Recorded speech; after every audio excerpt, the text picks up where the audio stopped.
Like I said in the full review, I feel that the Beats Solo Pros are overhyped and definitely overpriced at $300. But if you're looking for a pair of headphones and if you want to get the best bang for your buck, here are two options that perform better and cost less than the Beats Solo Pros. We got the Sony XB900N and the Surface headphones. Now, I do think that both of these headphones are better than the Beats Solo Pros, but depending on your needs, one is better than the other. So, like I just said, the Solo Pros retail for $300, which is a lot for any pair of on-ear headphones, whereas the Sony XB900N are a pair of over-ear headphones and retail for $250. But sometimes they go on sale for $200. And then there's the Surface headphones, which are technically a pair of $350 headphones, but they are forever on sale these days for $250. And on rare occasions, they also go on sale for $200. So if you want to pick any of these headphones up, they'll be linked down below. And if you want to learn more about either of these headphones, please watch their full reviews. Now, the first thing I want to address here are the carrying cases. Since the Sonys are a pair of $250 headphones, they come included with a carrying pouch, whereas the Solo Pros come included with a soft shell carrying case, and then there's the Surface headphones which come included with a hard shell carrying case. Although yeah, this case is pretty big. If you plan on traveling a lot with your headphones, you want a hard shell case to keep your headphones safe when they're in your bag. And overall, if you're looking for a pair of headphones to travel with, the Surface headphones are the way to go here. One of the main reasons why I just can't recommend the Beats Solo Pros to a constant flyer is because these headphones don't have an audio jack and they don't come included with an audio cable. So you can't do something as simple as just plugging your headphones in to watch an in-flight movie. But if you really want to use a wired connection with your $300 headphones, all you gotta do is just spend $35 on Apple's new Lightning to 3.5mm audio cable. I just think this is a blatant ripoff. Whereas both the Surface headphones and Sony XB900N have audio jacks and they come included with audio cables. We're at a point where having an audio jack on your headphones is starting to become a differentiating factor, because it is for me. Now, I don't think that the removal of the audio jack on the Beats Solo Pros would have been a huge deal if Apple included that Lightning to 3.5mm audio cable. But since they're charging separately for it, that's what makes this insulting.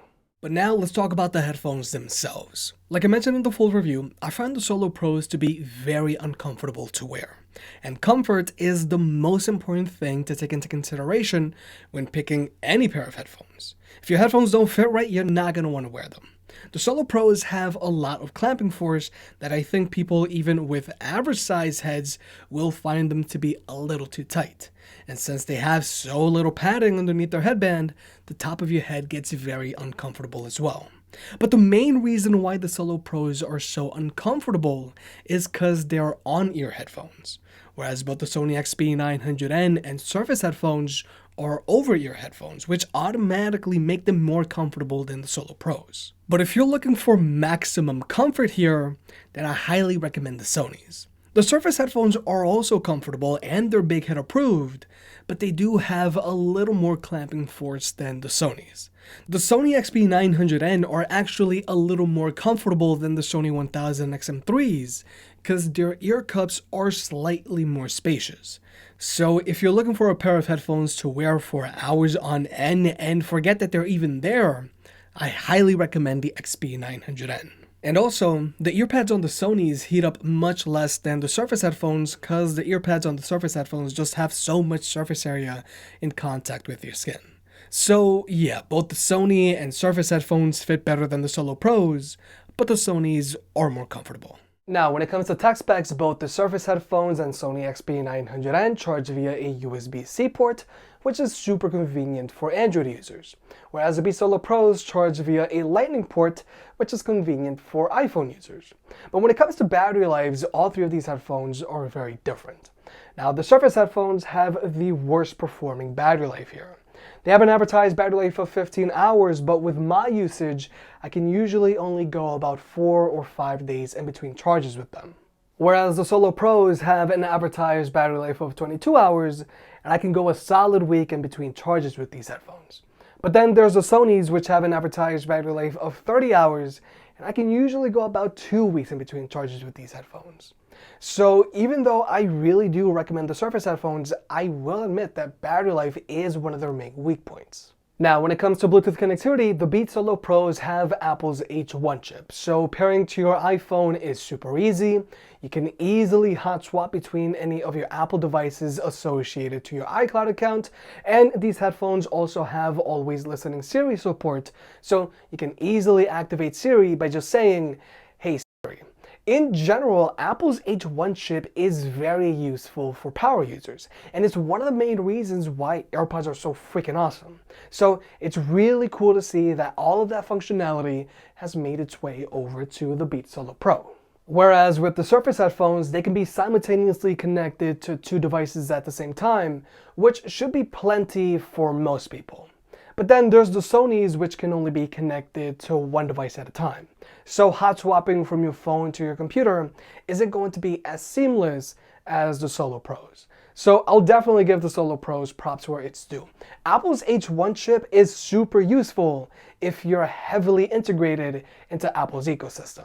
But now let's talk about listening to music with these headphones. The Beats Solo Pros sound decent for mid-tier headphones. They sound much more balanced this time around because they put more of an emphasis on the mids and vocals, but they still have a decent amount of bass to them that can be heard. The only major complaint I have about them is that their highs can get a little ear piercing at higher volumes. But one of the biggest differences on the Solo Pros from the Solo 3 or even the Studio 3s is that the bass on these headphones doesn't really rattle your head, which I know some people actively look for in a pair of headphones. Some people want to feel their music when they use their headphones, and I don't blame them because it is fun. So if you want to feel the bass on your headphones, both the Surface headphones and Sony's have you covered. The Surface headphones have enough physical bass to satiate most people. And thanks to their adjustable EQ, you can make them sound however you want. If you want a neutral sound signature, you can do that. Or if you want a bass-heavy sound signature, you can also do that. Now, the Sonys also have an adjustable EQ, so you can make them sound however you want as well. But the bass on these headphones is a whole other story. The XB900N are a part of Sony's extra bass headphone lineup, hence the XB in their name. If you crank the bass up on these headphones, they're going to rattle your head twice as much as the Surface headphones possibly can. Maxing out the bass on the Surface headphones is like having the bass on the Sonys set to 4. So all in all, the Sony XB900N are a lot of fun to listen to, but they still sound great as well. And obviously, if you don't like too much head rattling bass, you can always just tone it down. So if you're looking for maximum comfort, or if you want a pair of headphones to rattle your head, then the Sony XB900N are the way to go. But very quickly, I do want to address the media controls on these headphones. The Beats are still using physical buttons, and there's nothing wrong with that because I know some people still just prefer physical buttons. But I think it's time Beats moved their buttons to the side of their ear cups, because I think jamming these ear cups into my ear is just very clunky compared to most other headphones out there. Whereas the Sonys have a touchpad. Now, after you get over their learning curve, the touchpad on the Sonys is very easy to use, and in general, it's a very good touchpad because it's very accurate. But the Surface headphones have a hybrid setup, which is pretty cool as well. They've got a physical dial to adjust your volume, and each ear cup has a touchpad. Now, I know some people still prefer physical buttons on their headphones, but touchpads aren't that scary. Specifically these two, because I'll admit there are some bad touchpads out there. But like I mentioned earlier, if you're looking for a pair of headphones to travel with, then the Surface headphones are the way to go, because they have the best overall noise cancellation here. But so that you can see for yourself, we're going to jump into an ANC test.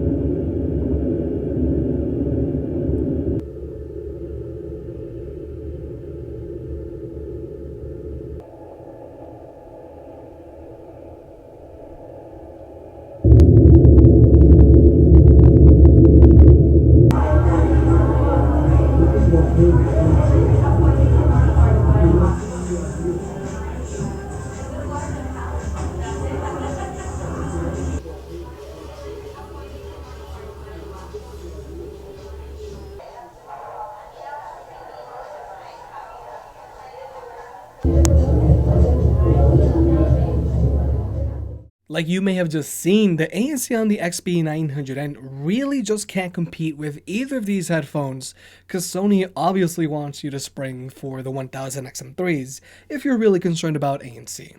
But you can clearly see the Surface headphones block out more noise than the Beats Solo Pro.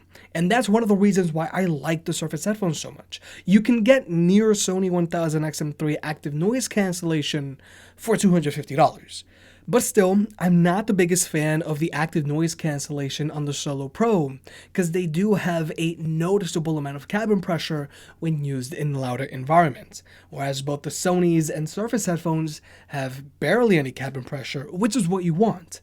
And also, the ANC on the Solo Pros really likes to pick up a lot of wind noise when used outdoors, because their microphones are just so exposed. Whereas both the Surface headphones and Sony's pick up significantly less wind noise because their microphones are much better shielded. Now, all three of these headphones have a transparency mode where you can set them to pump in some of the ambient sound around you so that you can still be aware of your environment when you're walking around the city, or you can do what I do and have transparency mode turned on when you're watching The Mandalorian at home so that if someone calls your name, you can still hear them. But overall, I do think the Sonys have the best transparency mode here, simply because you can adjust how much noise they can let in, and even set them to only let in people's voices, which is something neither of these other two headphones can do.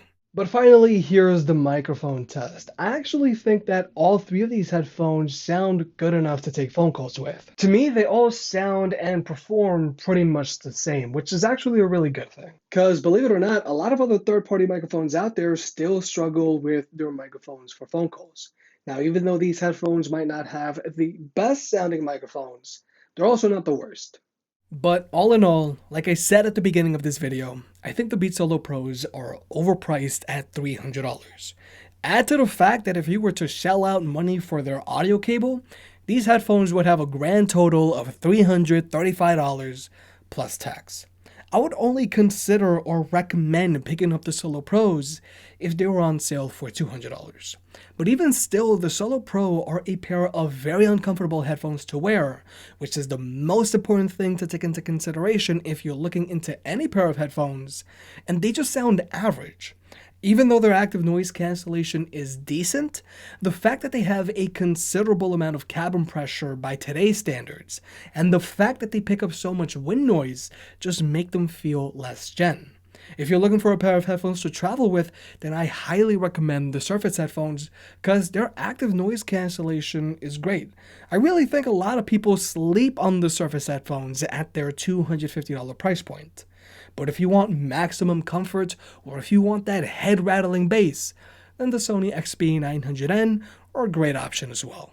If you made it this far, I guess you enjoyed the video, so hit that like button and get subscribed. It helps out more than you realize. If you want to pick any of the products up mentioned in this video, those will be linked in the description down below, and you can also support the channel by checking out the merch store. But other than that, I'll catch you next time.